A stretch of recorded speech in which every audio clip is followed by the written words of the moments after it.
নমস্কার বন্ধুরা।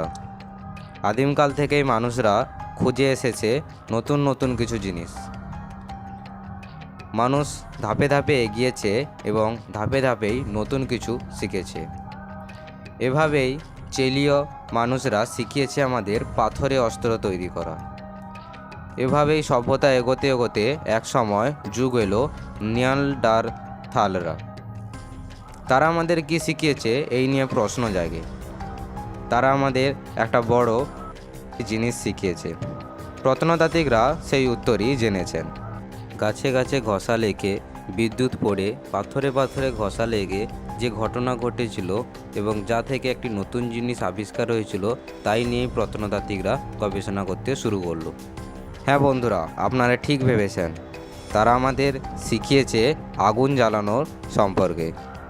কীভাবে আগুন আবিষ্কার করলো তারা, সেই কথা বলা যাক। প্রকৃতিতে এমন কিছু কিছু ঘটনা ঘটে যা হয়তো আমাদের মনে অনেক কিছু প্রশ্ন জাগায়, কিন্তু তার উত্তর আমরা জানি না। কিন্তু আমাদের পৃথিবীতে এমন কিছু কিছু মানুষ আছে যারা সেই উত্তরটা খোঁজার জন্য ব্যাকুল হয়ে ওঠে এবং শেষ পর্যন্ত সে উত্তরটাও খুঁজে পান। সেইভাবে নিয়ান্ডারথালদের মনেও এইভাবে প্রশ্ন জেগেছিল যখন শুকনো ডালে বা পাতায় পাতায় ঘষা লেগে আগুন জ্বলেছিল এবং যাতে পুড়ে ছাই হয়ে গিয়েছিল বন জঙ্গল, যাকে আমরা চিনি দাবানল হিসেবে। সে দাবানলই তাদের মনে প্রশ্ন জাগিয়েছিল। তারা দেখেছিল রাত্রিরে এই রকম আগুন তাদের চারপাশে ঘিরে নিয়েছিল এবং শীতকালে সেই আগুনই তাদের গরম দিয়েছিল। সেই আগুনে অনেক পশু পাখিও ঝলসে মারা গিয়েছিল, যা থেকে তারা খাবারও সংগ্রহ করেছিল। মানুষ এসব কিছু দেখত, কিন্তু ইচ্ছে থাকলে তো আর এরকম কিছু নিজেদের হাতে তৈরি করা যায় না।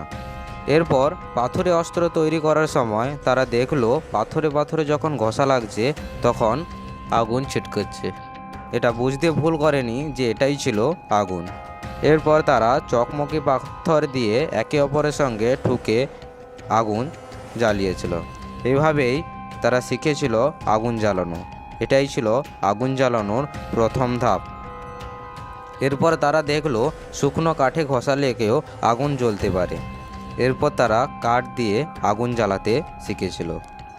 কিন্তু এই সমস্ত কিছু কখন হয়েছিল, কিভাবে হয়েছিল, সেটা কেউ জানে না।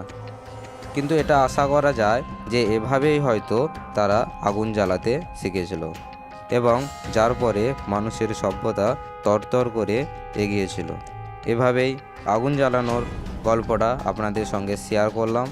আপনারা আমাদের পাশে থেকে সাবস্ক্রাইব করবেন, লাইক কমেন্ট শেয়ার করবেন।